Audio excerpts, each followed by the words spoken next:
Peace be unto thee. I am the Elohim of peace. Your mighty I am presence, blessed ones, is the hub of your being. You have a saying of old upon this planet concerning the days when Rome ruled the world, that all roads lead to Rome. I say to you that, cosmically speaking, now, in the past and forever, all roads lead to the great central hub of your own mighty I am God presence, and you may rejoice forever in this wondrous fact. Simple though it be, like the mind of a child, uncomplicated by the more perplexing questions of adulthood, you stand entering into the kingdom of God in its basic, pure sense by the realization as a child in the lap of its mother that you are forever and forever and forever the fullness of your own mighty I am God presence in action. There is no other power that can act. Let the wind blow, let the waters flow, let the fire burn and blaze, let the air currents raise. Your I am presence is master of the four elements. And precious ones, do you know the cosmic historical mode of being is that of a child on bended knee, kneeling at eventide, as the sun has set and the stars have appeared in the firmament, to commune in simplicity with the sweet Father's love above, and to feel the calm knowing peace of a child that is unaffrighted and unafraid. This peace which you received in little portions, given to you by the godly mothers that have lived upon this planet, ought to be shielded and placed among your most treasured possessions. You have lockets with a little wisp of hair, preserved mementos of past times. You have preserved sentimental gifts from the near present. None of these are usually more than a decade or a half a century old at the most. Your I am presence brings you the treasures of infinity, all the dim and bright roads of past history, the interwoven patterns of happiness and unhappiness, of peril and rapture, are entwined with the now and the forever. And yet, to realize the fullness of peace, infinite peace, mankind must surrender every unrighteous act and thought to God for transmutation, that the molding of the divine character may be accomplished as the greatest artifact for peace that mankind could ever find in all of their previous history. Wheresoever individuals have treasured their divinity, they have treasured the power of happiness and love. When love has flown out the window, precious ones, your happiness goes with it. To turn one's attention upon the environs of self is well, when it is done for corrective interior service. But to turn one's attention upon self and the demands of outer world service and the requirements of that service, to criticize one's fellow men because they have not behaved as you would have them to do, to seek to control their minds when the holy flame of freedom would burn every bond, is an error which will surely bring you yourself into the self-same bondage you would impose. Therefore, in the holy name of peace, the peace of the ascended Jesus Christ, I say unto you all, surrender your own little, puny, pitiful wills, for I am a being of some stature, I am a being of some fervor, and I think I can muster also the power of the first ray and utilize that in establishing, if necessary, fiats of peace by divine decree and the power of God's holy will. Some individuals have thought of me, because I am the Elohim of peace, as though I were in some way a very fragile and tender and beautiful manifestation, incapable of bringing to bear the great power of cosmic pressures for and on behalf of the Godhead and the luster of his glorious plan for the freedom of man. But I would like today to disillusion you concerning that fact, for I am come this day with great power and majesty, the majesty and the power of the countenance of peace itself. Your faces ought to reflect the glow in all of its wondrous simplicity and subtle magnification of the countenance and face of God, of the face of true cosmic peace. For I am releasing to you today not the substance of material success alone, but the secret ray of beloved mighty cosmos, which abides within the temple of peace most of the time, and is one of the tremendous attributes of God's own being. You ought then to bow the knee within your heart and to recognize the power of peace to flood your being day or night, at any hour when you feel moments of separation from others because you are apart and are not doing just that which you would like to do. You must recognize that patience is a virtue which will enable you to possess your souls with a great soul knowing that will strip all outer activities of their banal appearance and will show you that in playing in the great cosmic drama of life, your ultimate destiny is assured and can never be taken from you. You have a birthright immortal.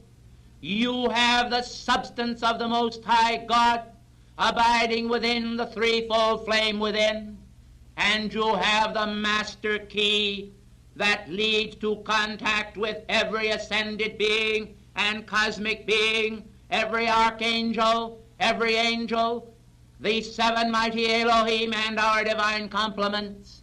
You have the key to heaven itself locked right within your own heart's treasures. When you invoke, precious ones, these powers into full-blown manifestation, it will bring about a change in your concepts. It will bring about a change in your consciousness. And I think also it will bring a change in your conscience. To have a good conscience is to keep the peace with God. For when the conscience of mankind is troubled, it is not because the deity or the Godhead desires it, but it is because the very soul of man desires to remove the impediments to his own contact with his divine presence. It is from your octave, precious ones, that the intrusion of pain and happiness arises, and it is from the octaves of light that the power to dissipate these shadows and shadowed substance comes into manifestation.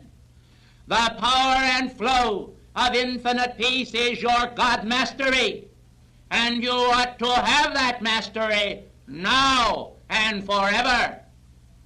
You ought to place it upon your brow. You ought to place it upon your heart. You ought to place it upon your very being itself. You ought to be girded round about with a belt of interior and exterior peace. You ought to receive peace from God by divine decree, by your own demand. And by your own demand you ought to give peace unto others. This is the great service of many, and it is also the service of your own beloved Master Jesus. For he so often used this great salutation of honor to my name. Peace be unto you. Fear not, little flock. Be of good cheer. It is I. And so, precious ones, as I come to you today, it is to draw you very close to the heart of God and his infinite peace. It is to call to your attention that you are a part of this magnificent cosmic drama that comes from the very hub of your being and expands out into the exterior world, making you a part of all that transpires in the outer world, identifying you with outer conditions and with inner conditions as well, and giving you the power to have the victory over all outer conditions. Can you consider, precious ones, that if misery and unhappiness, if suffering were occurring somewhere in your physical body, that you in your minds and brains would not be aware of it? I call to your attention, precious ones, that if you have a sore, a boil upon your feet, or upon your hands, or your shoulders, or upon your neck, does not every part of the physical body register that this condition is manifesting? Do you think that the cosmos is different when any part of life is in distress and there is a lack of peace manifesting anywhere? Does it not then produce a subtle form of discomfort to the entire cosmos? And would it not be most desirable to see all these conditions of strife upon this planet today cleaned up, so that men could live in the age-old dream of peace and happiness? I do not have to go very far to find material this day to draw from, to remind you of the feelings of man concerning the warfares that have occupied the minds of mankind for so long.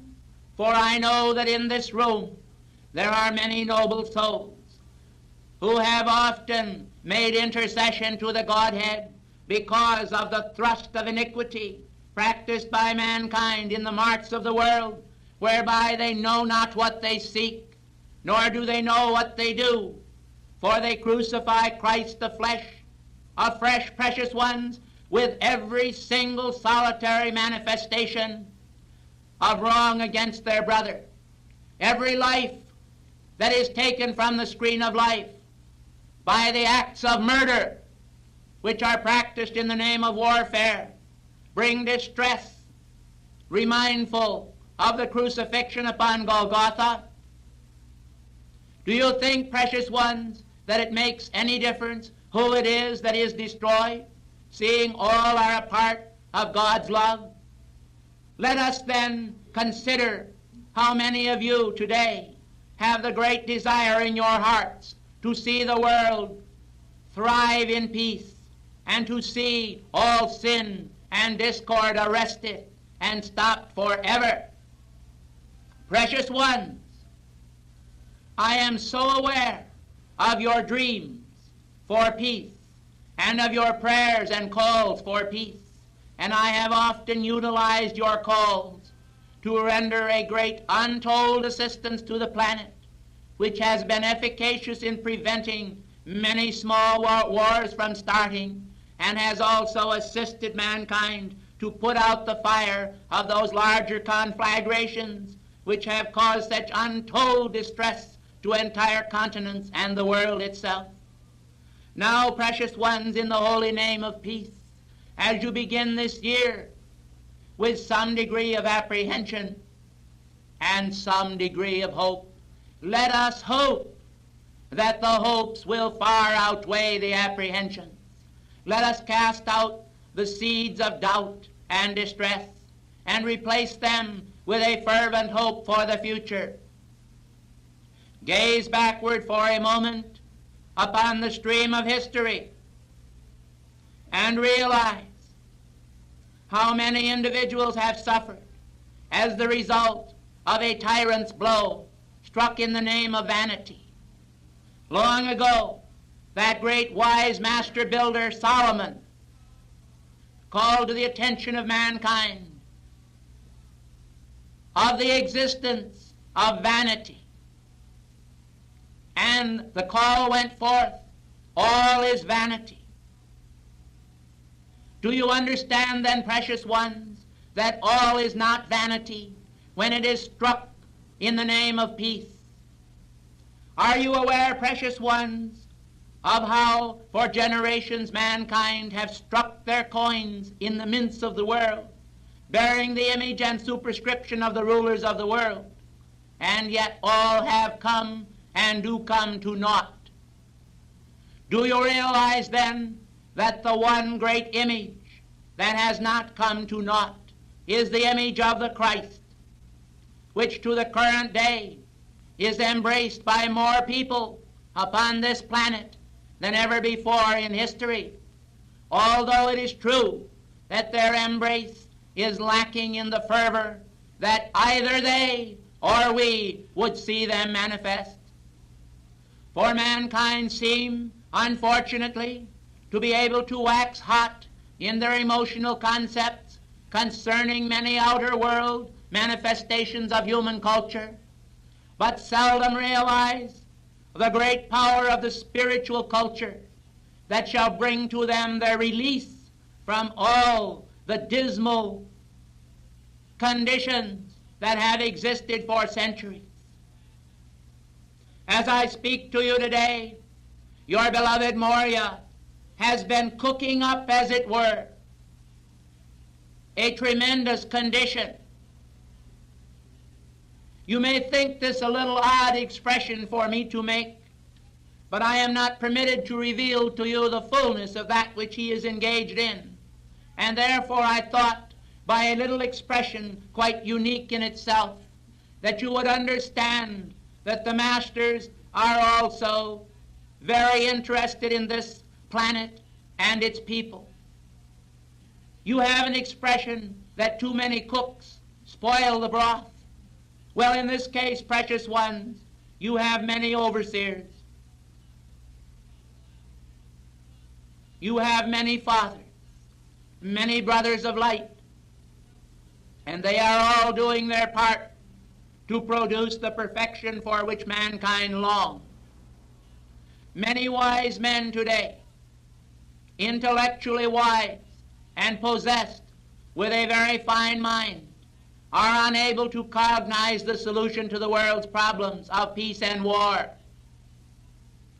They have examined the historical modes for centuries without being able to successfully improve the world to the point where human explosions would occur within the psyche of man. And I am sorry to say that mankind themselves have not yet learned how to govern internal turbulence so that they could keep the peace at all times. For there is nothing solved, precious ones, by releasing a tirade of energy upon anyone upon this planet.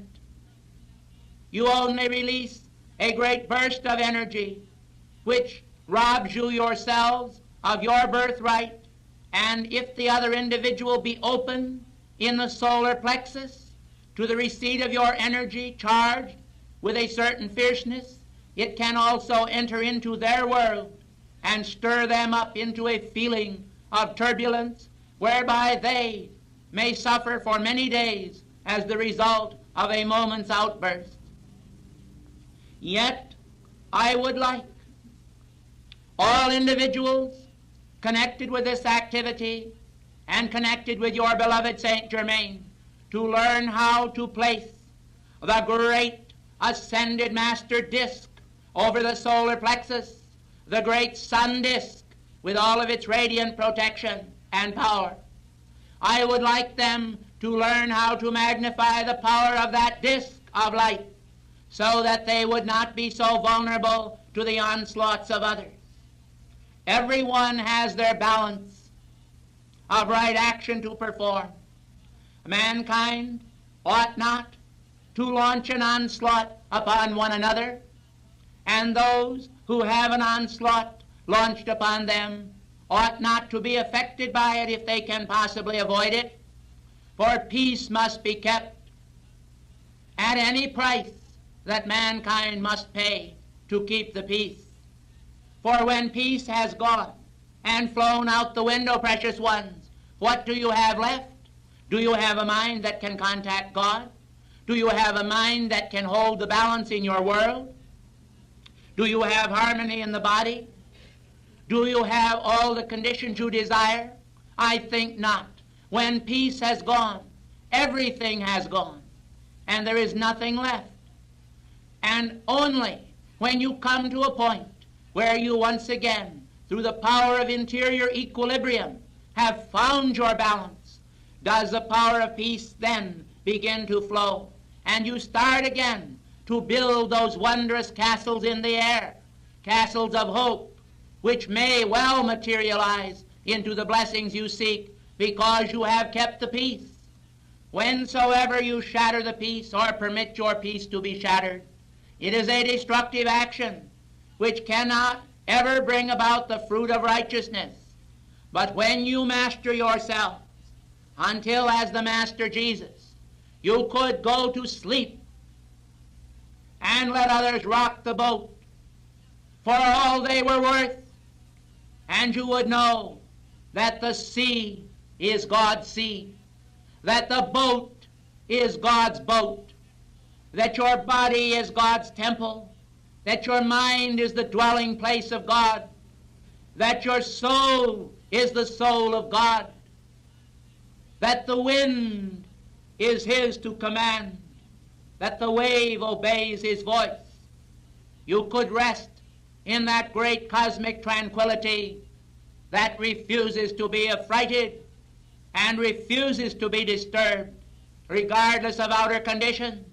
And then you could sleep, precious ones, through these conditions, or you could be awake through them and be unaffected by any of them, for you would be master of your world. And this is the condition you seek. This is the condition your souls require. That great shepherd of the sheep, your own beloved Lord Jesus, will speak to you this evening, and I think you will desire to hear from Him who is the Prince of Peace, the wondrous message which He has to give to you. For all of these dictations, precious ones, are given to you for the admonishment of your souls, that you may grow in overcoming perfection.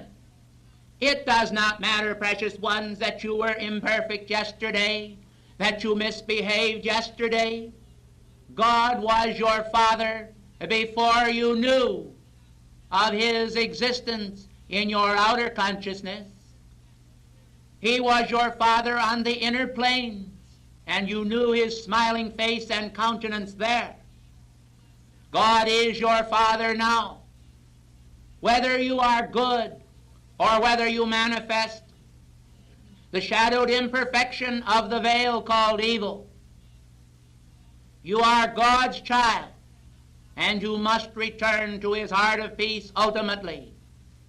All you can do, precious ones, as you have been told, is to create a delaying action which will sustain the momentums of unhappiness of humankind in your consciousness.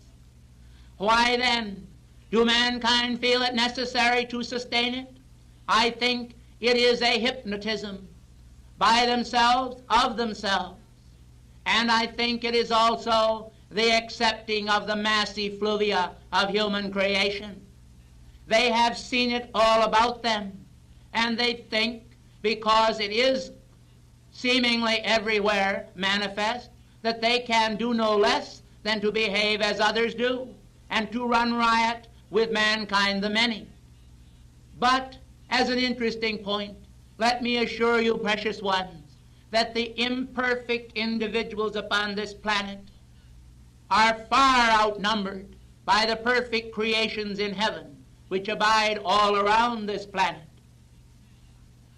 You know, gracious ones, before your society had externalized all the wonders and marvels which you currently enjoy, journeys were made across this land, and the great wheels pulled by beasts of the field, and carrying covered wagons carried the pioneer spirits of mankind across this vast land, seeking fame and fortune in the golden west,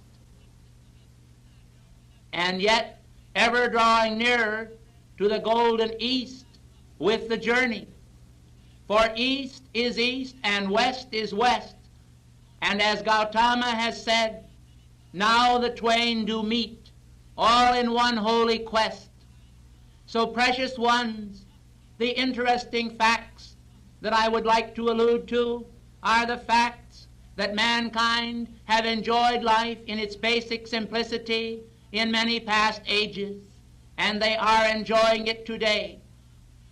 A great deal more happiness occurs, precious ones, upon this planet than unhappiness, else mankind would cease to exist long ago by their own hand. For the suicide entity would have caused them to take their own life.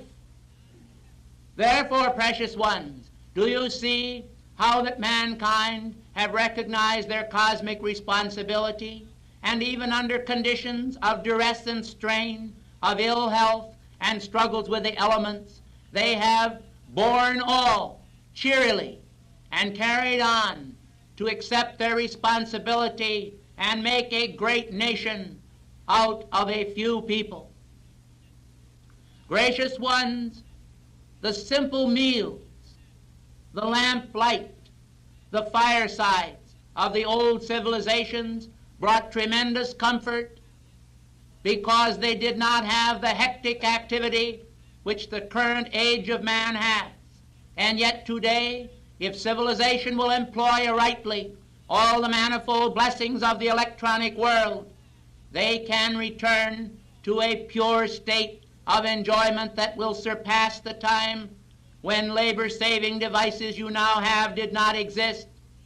I then say unto you that I would like this afternoon to open up new vistas of consciousness to you in the name of peace, that you may come to understand that the earth is a cosmic ark, that mankind are revolving here around the sun, fulfilling a destiny under the aegis of the Father, working out their individual destinies the culmination of lifetimes of service and search, that mankind are finding peace in the midst of turmoil, that mankind are coming to a state of consonance over a state of dissonance, that mankind are attaining cheeriness of spirit over the morbidity of past ages.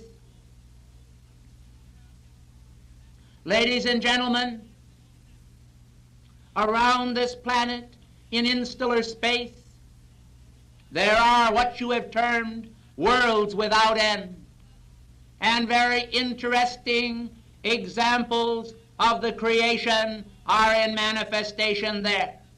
We long for the time when you will beat your swords into pruning hooks and your spears into plowshares, when you will utilize the great cosmic power that you have in your hand, the power of electricity, the power of God's light, and the power of God's mind that actually moves the lever of your mind.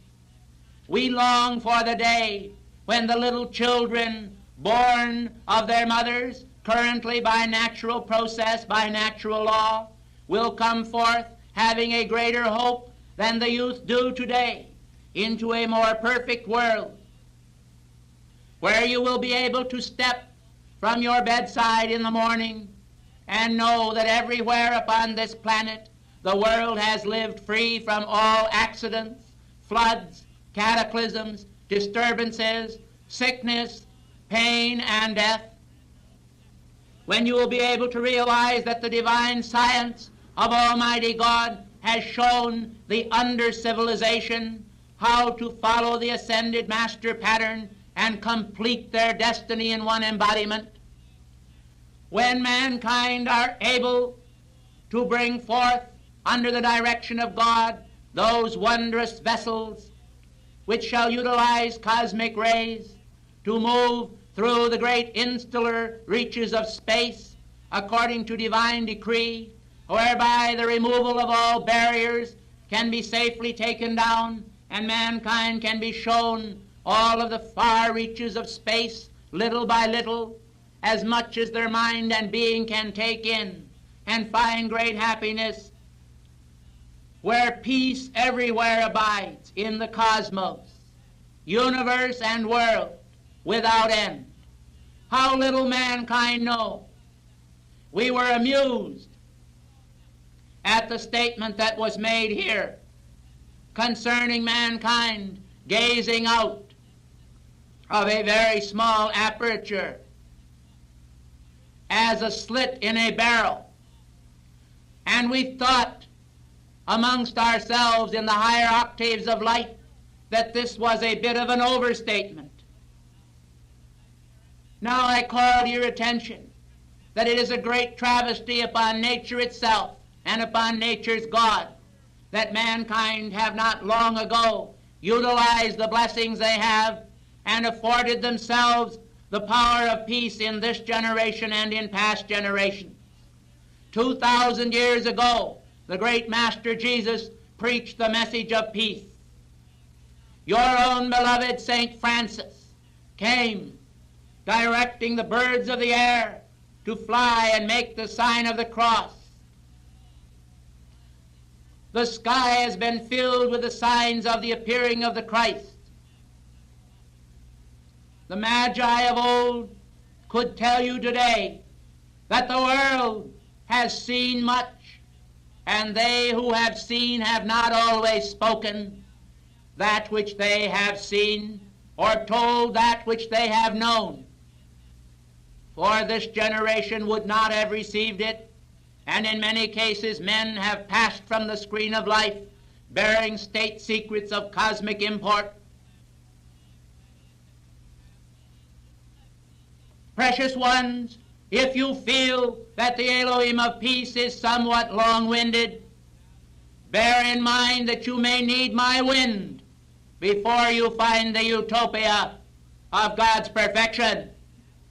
Bear in mind that you may need the wind of the Holy Spirit before you shall attain the right standards of the great cosmic law.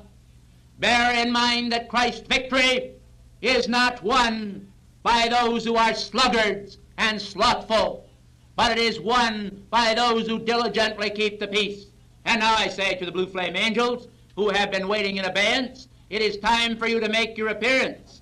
And I also call to the white fire beings that have followed beloved ascended Master El Morya here. And as he came dashing across this continent, some of the strands of his turban became unfastened. And some of the beings that came with him were a little bit amused as they saw it flapping in the wind. But El Morya was completely unperturbed, for he said, I must be about God's business and must complete the service that the Elohim of peace has asked for and that I have agreed to do. And therefore he is joyously beaming and smiling today as he sees the number of white fire beings that have volunteered to serve to form a tremendous amphitheater of light over the city of Washington. O lords of blue flame and blue flame angels, direct your swords of blue flame into the matrix of this city governing this nation. Let this nation under God be a nation of peacemakers.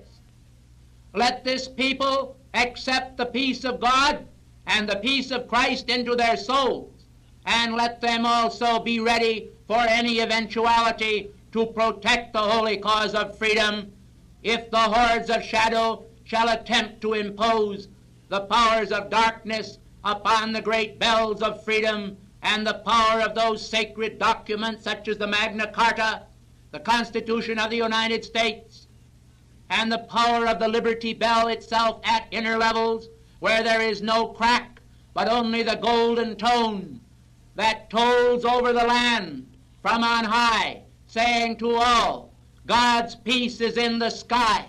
When will ye have its tidings here and nigh?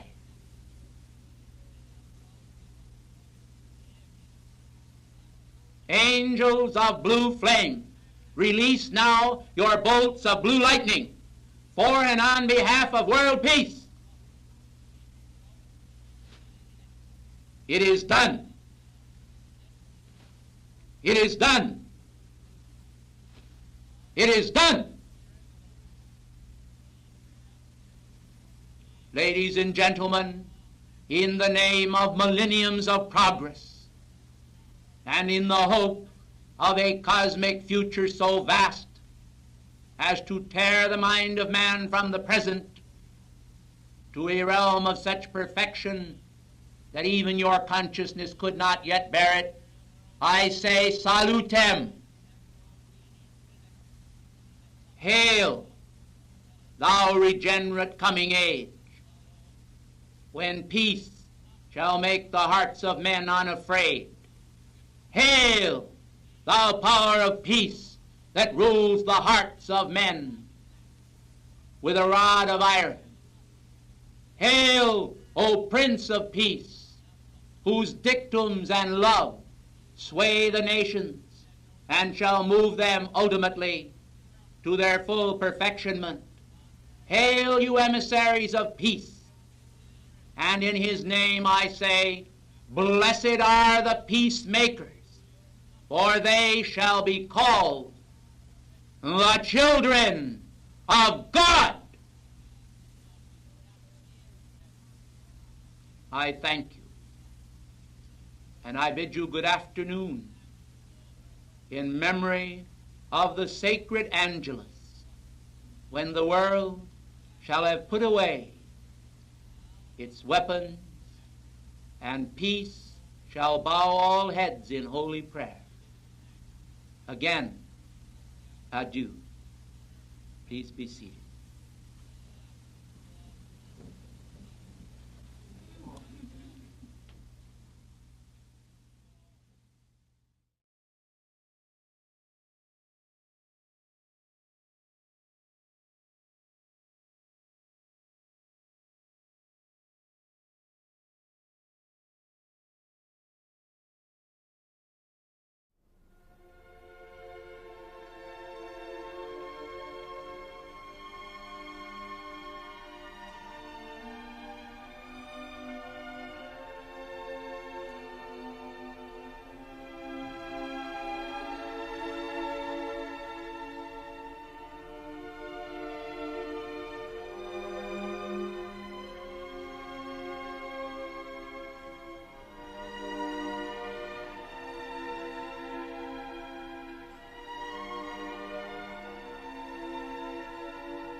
legions of peace, I am come this day with the shining garment of God, the victory of life, the purifying elements of the sacred fire.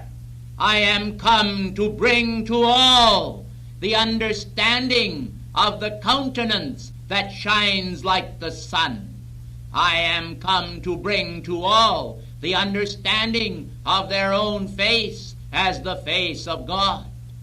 They must recognize, one and all upon this planet, that the patience of God ought not to be tried by mankind, neither should mankind tempt the Lord thy God.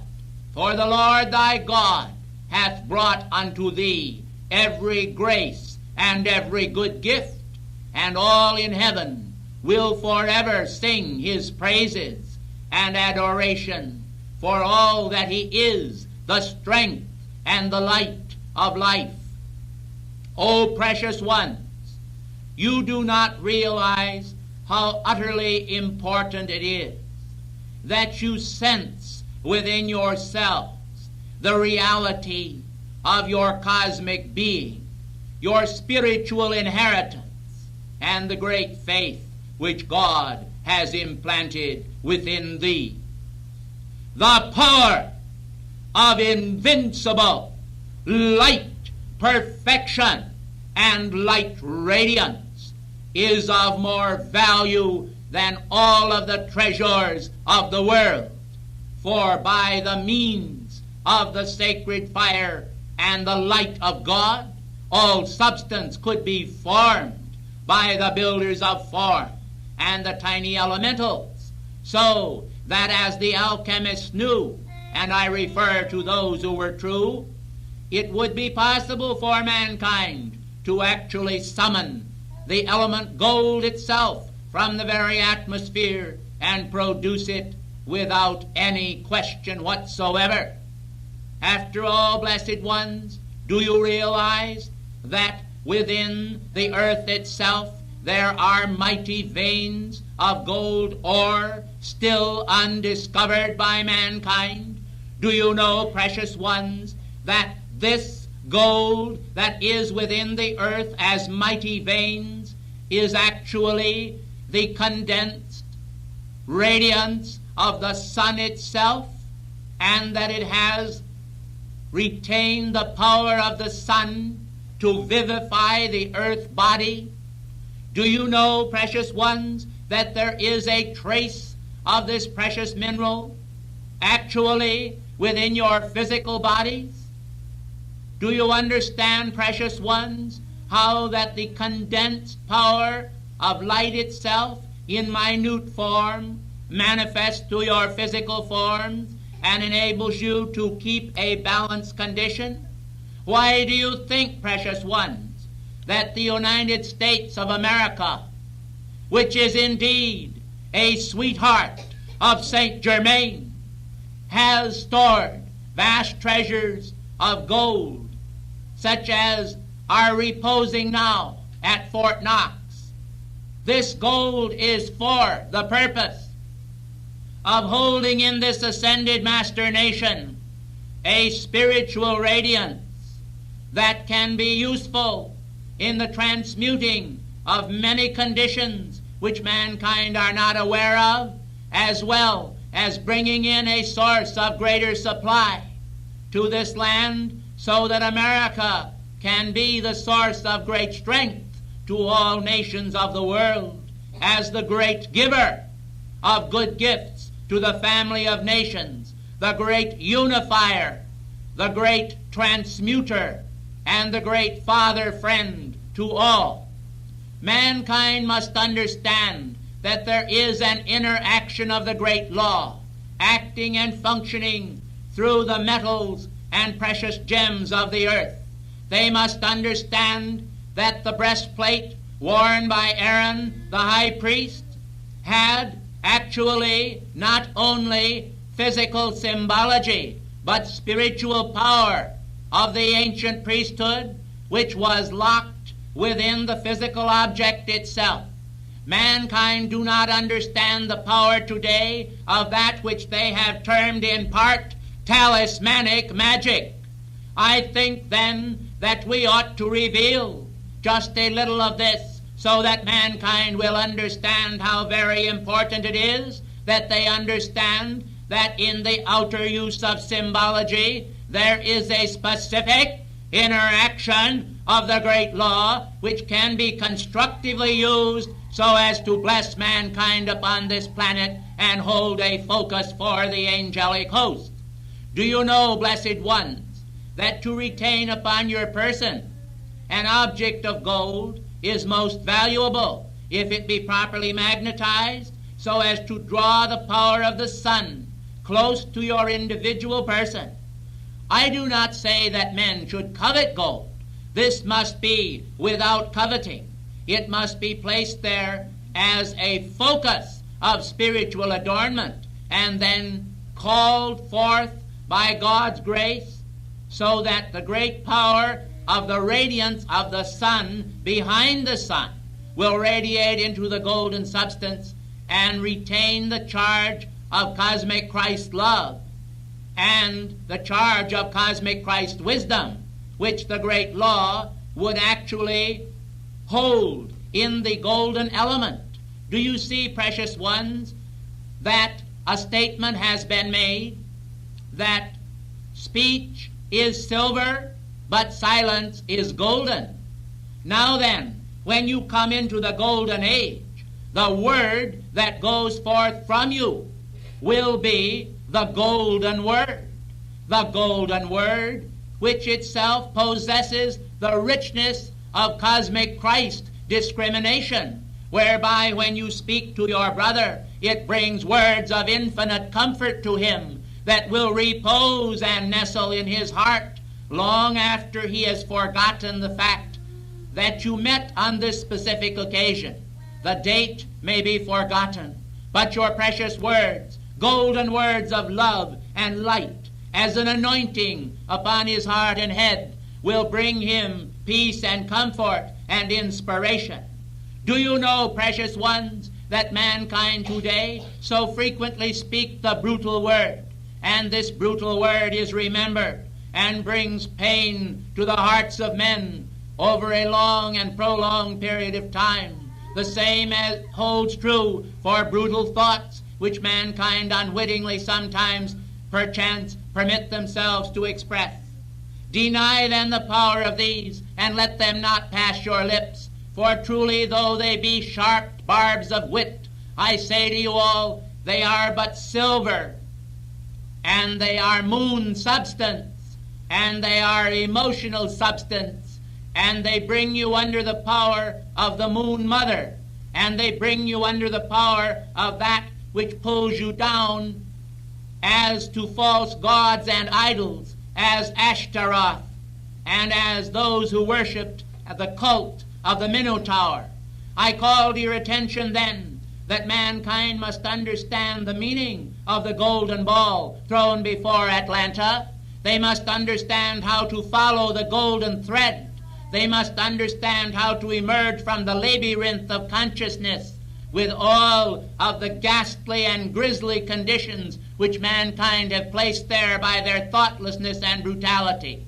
They must recognize that all the former conditions must be forgotten, and they must hold to the virgin consciousness of pure gold, which is golden in the eyes of God.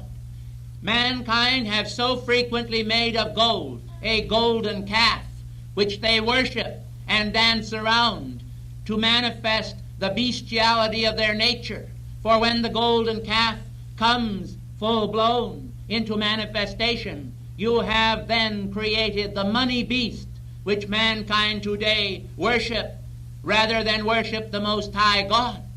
I wonder how many of you are aware of the fact that the money beast is a tangible creation which actually abides in the atmosphere over the city of New York and causes much manipulation and fluctuation on the stock market there, which causes many times grief and panic to mankind.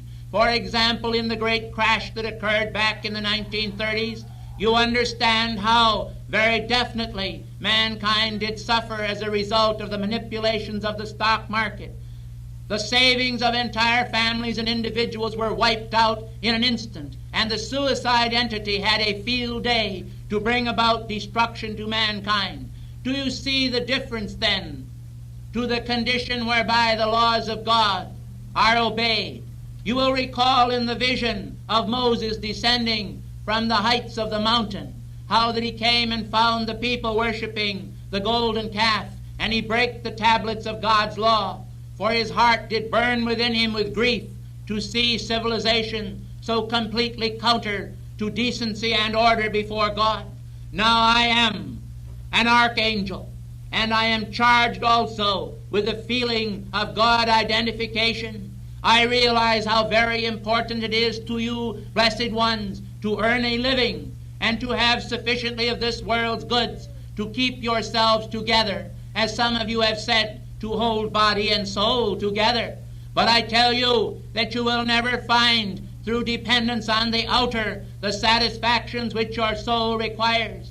You must recognize that the talismanic magic of God that has actually caused to be created in various parts of the earth tremendous spiritual foci is an active principle which mankind can tune in with if they will. But in order to do so, there is a great requirement of the law, and that requirement is good character, is a manifestation of kindness to their brother and of kindness to their neighbor. It is a manifestation of golden understanding, for we are now entered upon the golden age, and men must understand how that by spiritual alchemy they transmute the old and hardened bitter opinions of consciousness and enter into a state of freedom such as is epitomized by the ascended host and the angelic host. Ladies and gentlemen, would you be free to have the virgin consciousness of Mary? Would you be free to hold the Christ concept in the matrix of your being? Then accept the understanding of golden speech and the golden rule. For the golden rule so clearly states, as it is written in heaven, do unto others as you would they do unto you.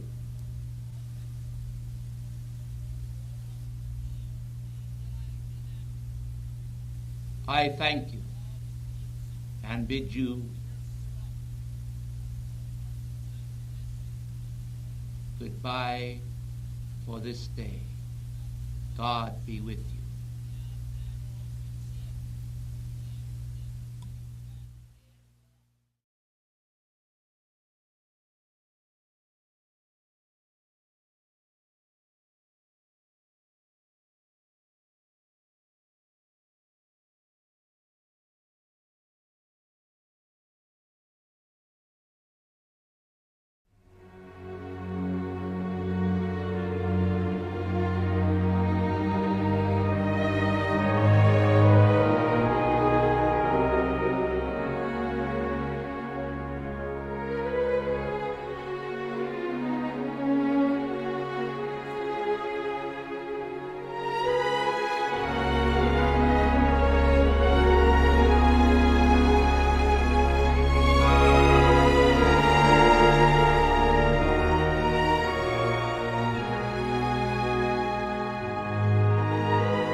O Lady Champion, the knight-errants from Darjeeling salute you with a thrust for a cosmic purpose and on behalf of the light.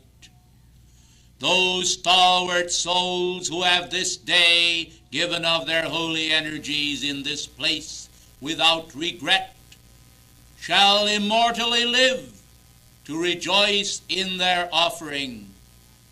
For when mankind do give to God of the strands of immortal substance which he has first given to them, it is a magnanimity of spirit which causes the souls of the faithful to rejoice.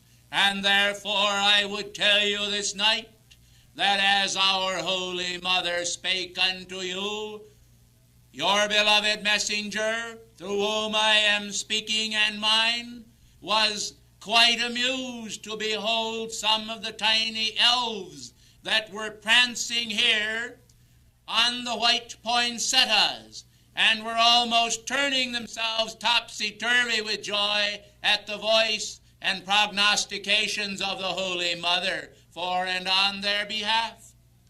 I think ultimately some of them look forward to the possibility of their feeling the great flame of pulsating freedom that will cause them to bring to mankind in great dignity all of the beauteous works of which they are capable, but which they have not been able to fashion because of the rigidity of men's minds and the unfortunate stone coffins into which mankind have lowered them by reason of their dire thoughts and forebodings.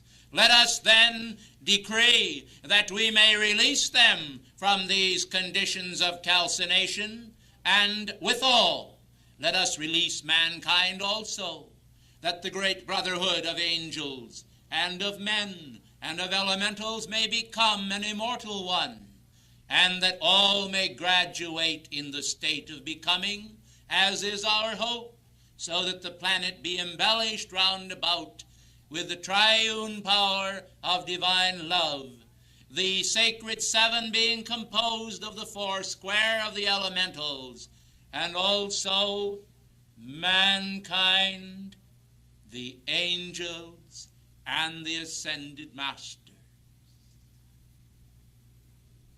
The light bearers from Darjeeling salute you. And our eyes are somewhat twinkling this year, for we perceive that some of our admonishments have been heeded, and we look for the wise to fashion for themselves some new sense of direction that shall keep them from the old briary pathways. And perhaps when next year come again, we shall see how many our Lord Merlin shall have gathered into the freedom fighters. A vagabond and nondescript army we hope you will not form, but one that is capable of accomplishment, not only for the little segment of time in which you live, but also for the vast eternal cycles, when your spirit, flashing forth free from physical confines, shall with our own bend the wills of men as the infinite archer commands, and so let fly the arrow upon the screen of the infinite. I thank you. Perhaps you enjoy my twinkle more than my frown. Good evening.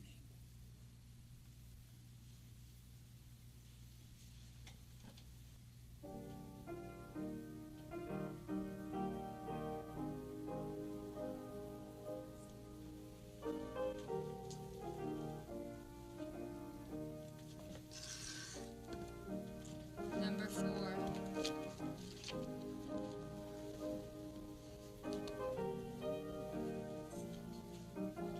Let us rise.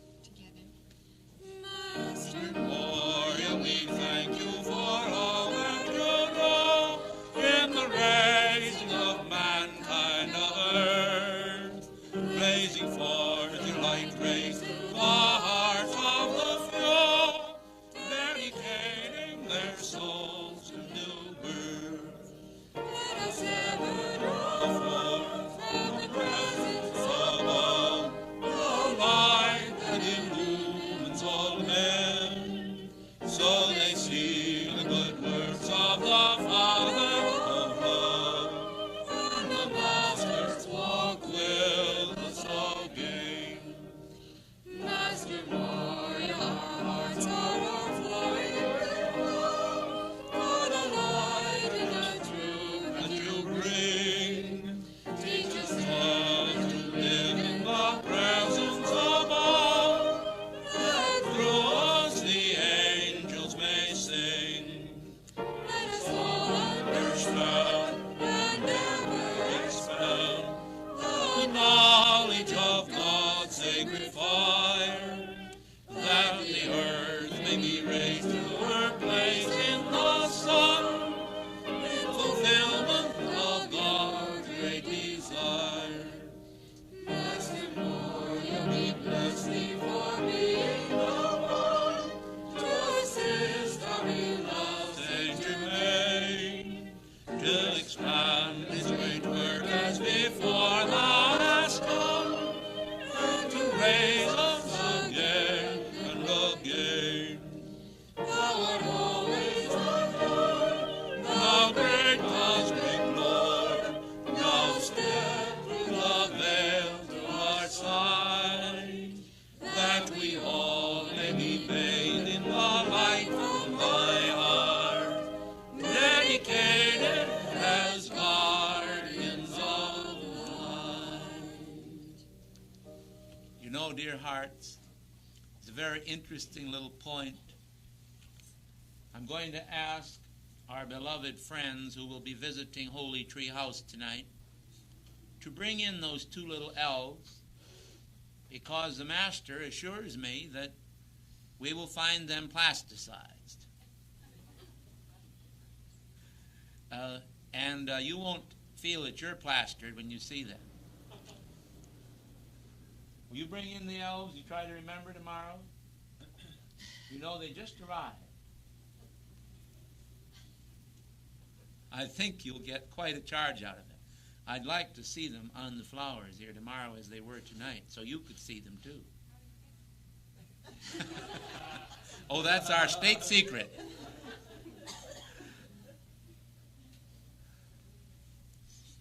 That's what I'm wondering.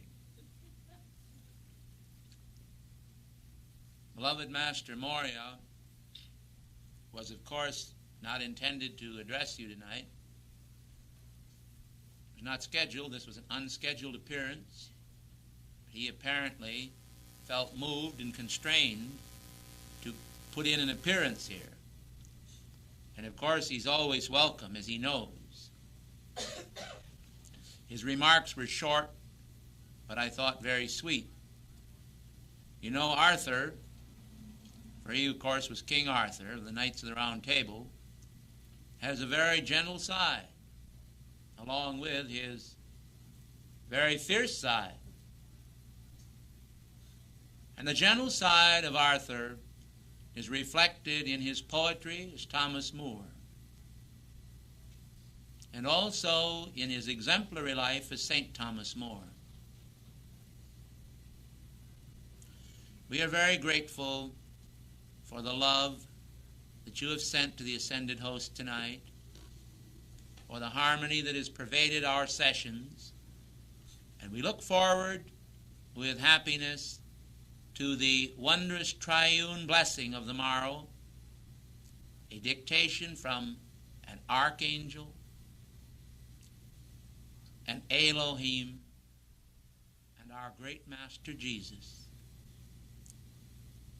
Can we tonight, in spiritual, joyous apprehension, send forth our soul to God, to the celestial realms, and tell the Father how much we love him for making possible that we could be together in heavenly places in Christ, in the city of Washington, the alabaster city of light, in memory of the great transcendent love of the ascended Master nation that America is, in memory of the love that America is sending to all the world, to our precious neighbors in Canada to the north, the land of South America, China, Japan, Russia to the east, Far East, the islands of the sea, Suva, and to our beloved Europe, the Balkans, the polar caps, and all the seas and the atmosphere above. Let us constitute ourselves a cell in the body of God, for in reality we are. And let us not sell ourselves short by telling ourselves that we do not count. This would be to desecrate the handiwork of God. Maybe some of your friends who are not illumined think you don't count. But please don't let yourself tell yourself, or let anyone else tell you that you do not count. You are the handiwork of God. And one day, we're going to punch holes in that black cloth. It looks like an ink black sky. And the light that is in you will burst forth. And they'll say a new star appears in the firmament, because you'll be up there. Twinkle, twinkle. Thank you very much. Will you please be seated?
Peace and greetings unto all in this fraternity, and to all men everywhere.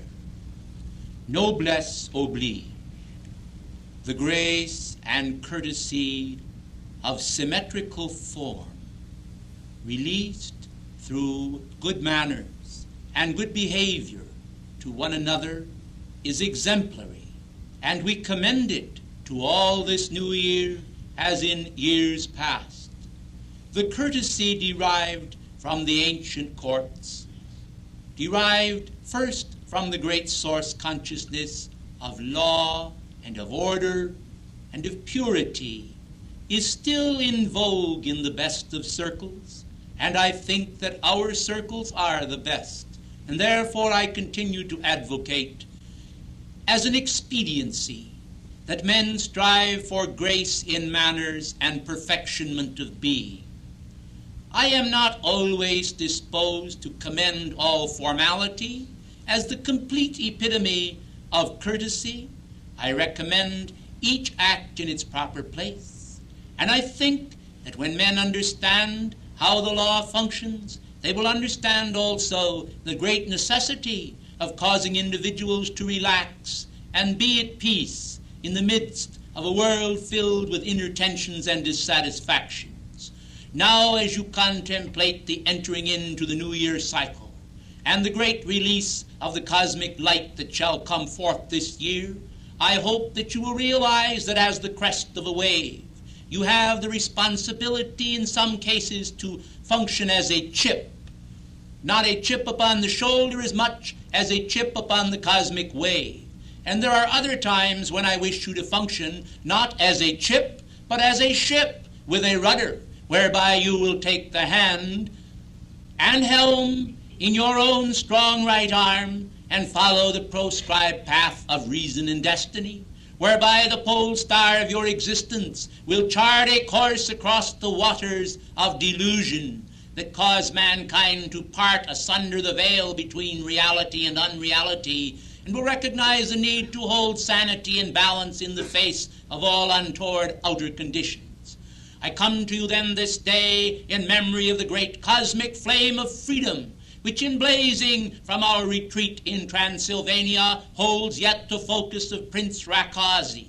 I call to your attention also the wondrous destiny of the spiritual law as set into motion by the hand of the House Prince of Rakazi, the great divine director, my mentor and friend of old.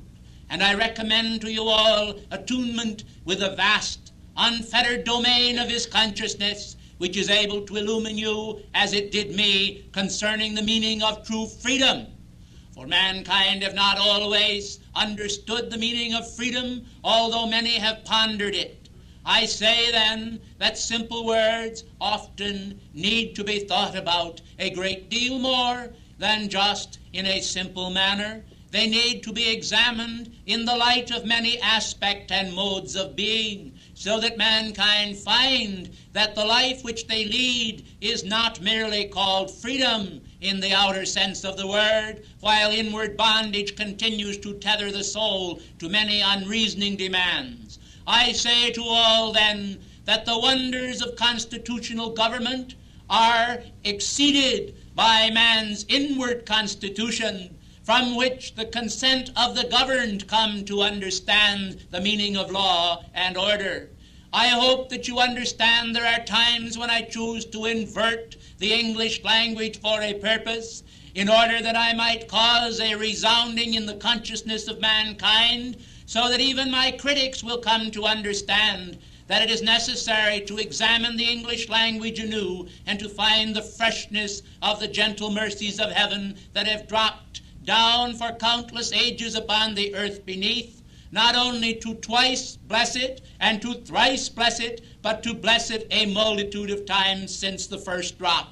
I call to your attention then this day and this age is one of great light, and yet shadowed substance remains to be transmuted, and mankind deserve to have their energies of recalcitrance transmuted so that they can manifest the mighty purple cloak of freedom and wear it with divine dignity. Mankind must understand that the word freedom is more than a name. It is more than an outer embellishment.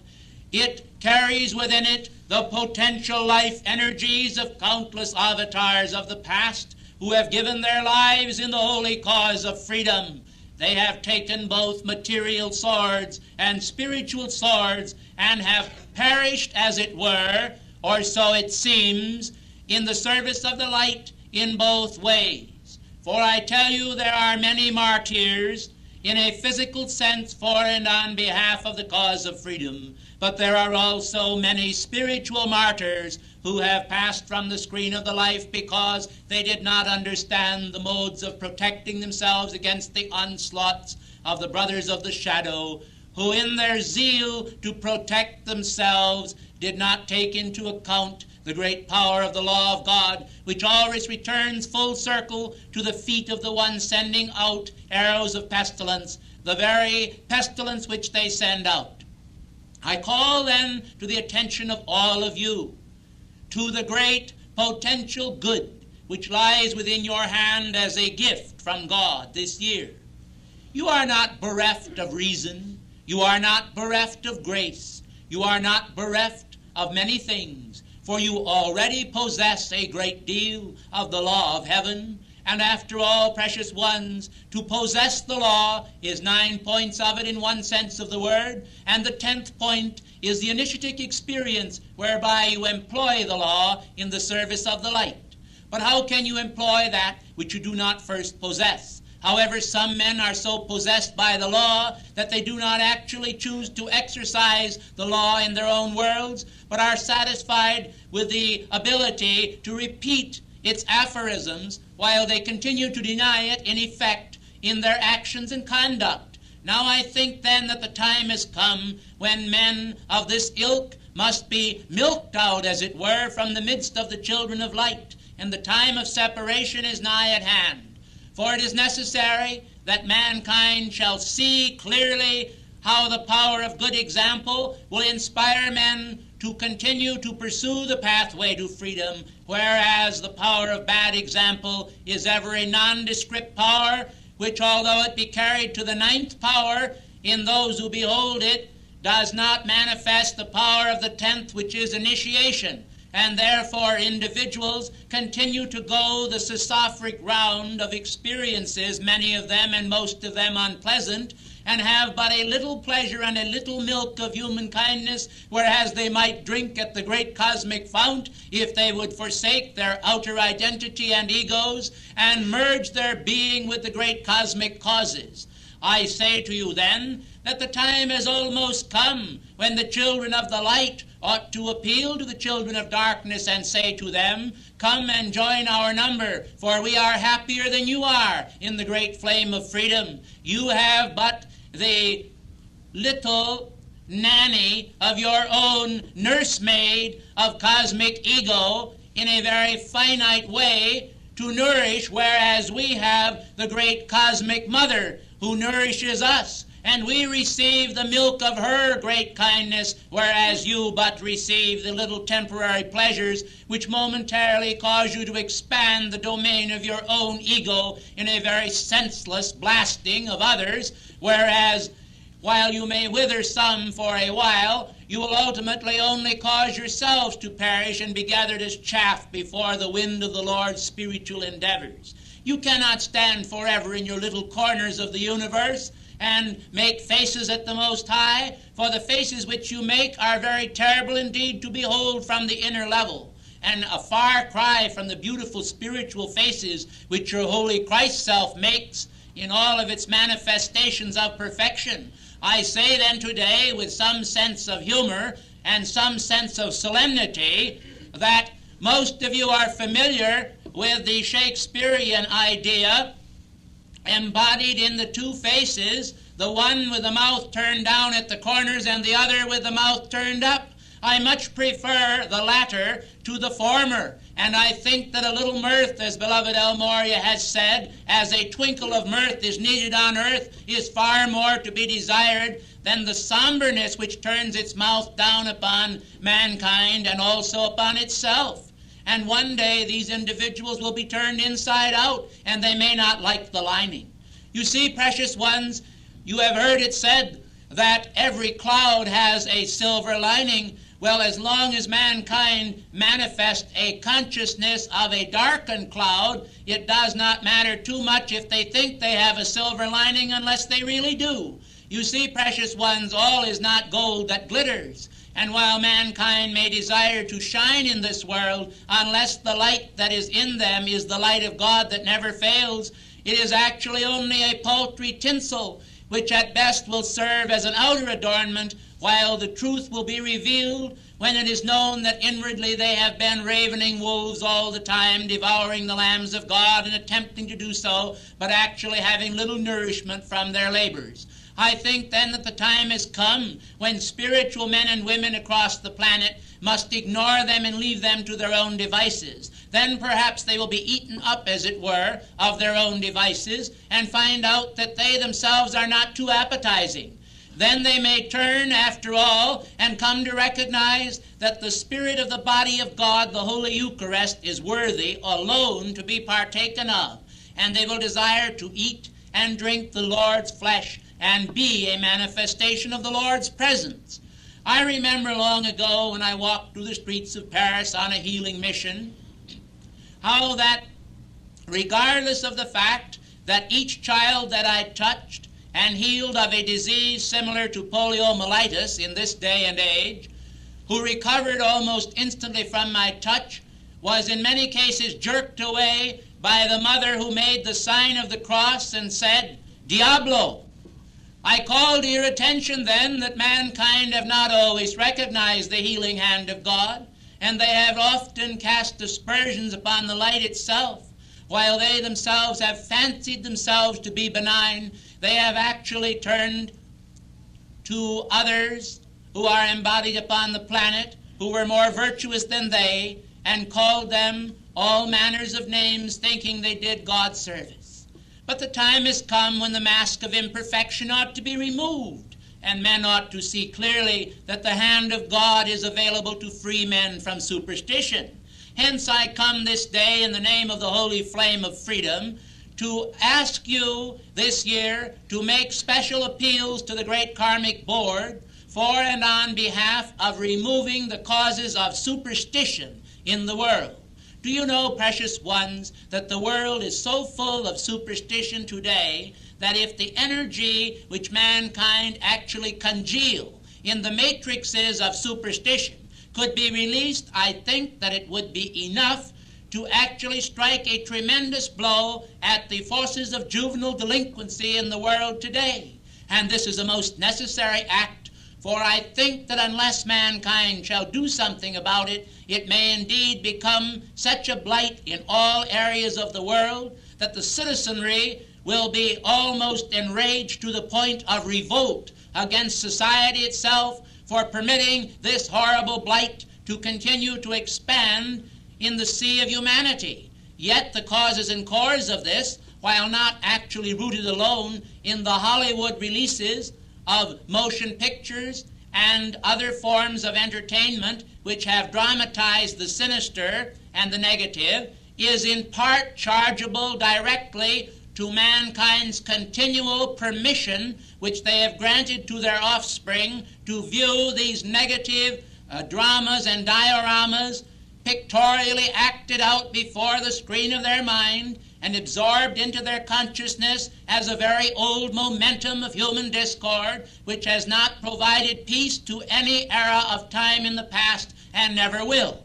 When the gamut of human emotion is run wild and set loose upon a society so that the youth of the world, vested with the hope of future ages, become victims of the imperfections of the past, then I ask you, what shadow do those coming events cast before the consciousness of mankind? Not a very pretty picture, I am sure, and yet one which you, precious ones, embodied here, must either cure or endure, as beloved Morya has said.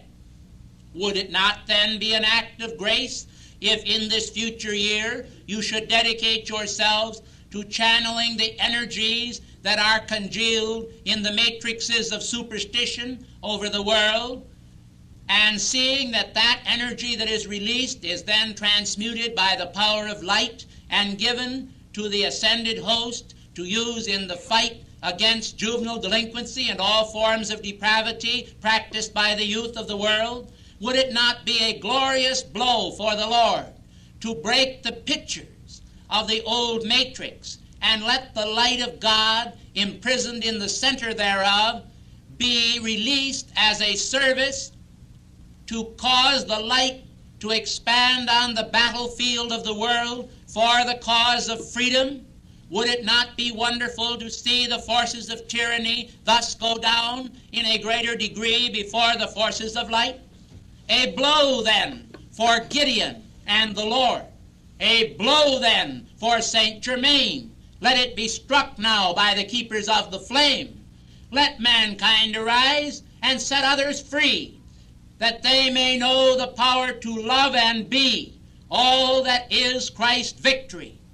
Ladies and gentlemen, I toss to you the ball upon the field of life, that you who love to play the game thereof may recognize that you can run with it and pass yourselves or it through the great goal of life, or else find that mankind are behind the 8-ball, as it were, and pay the goaler the price, which will not, of course, be a blow for life, but will further enhance the power of strife which already o'erburdens the world. I think then that victory's flag ought instead to be unfurled, so that we may see the vicissitudes go down and freedom rise, that tyrants' eyes may be dimmed, and they may be affrighted by the power of sin they have released upon the world with all its din and confusion, until in place of all that misuses the power of life, we shall see the light as victory's candle glow to expand through all the darkened minds below, and fear and tyranny go down, and love and beauty, perfection manifest round the town, so narrow now enclosed by communications bands that bring the voice of man from land to land, and carry the flame of freedom also there when life is used to breathe a holy prayer.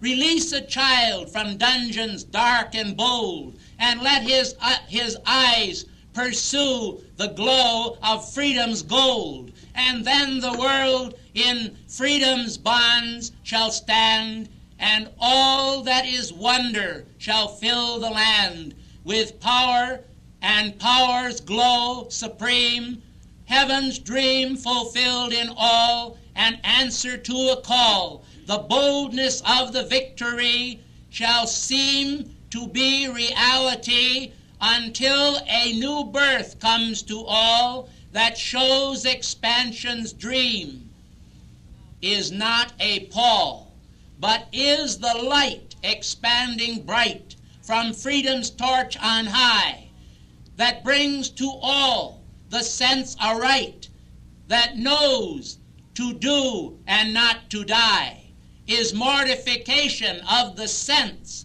but not of that for perfection meant. For I am here as above, and below, I say, there is great love. Within your hearts its fervor glows. You know it's there. Its love o'erthrows the tyrant's chain and bondage band, and brings God freedom to our land. I am lovingly yours, the Knight Commander of the Keepers of the Flame. The scroll is written in God's name, and you are tossed. The light did taper here. May you bear it without fear, and do the work that God requires, to hold the light that e'er aspires and directs God freedom's call, a thirsting civilization feels its call and knows that I am very near.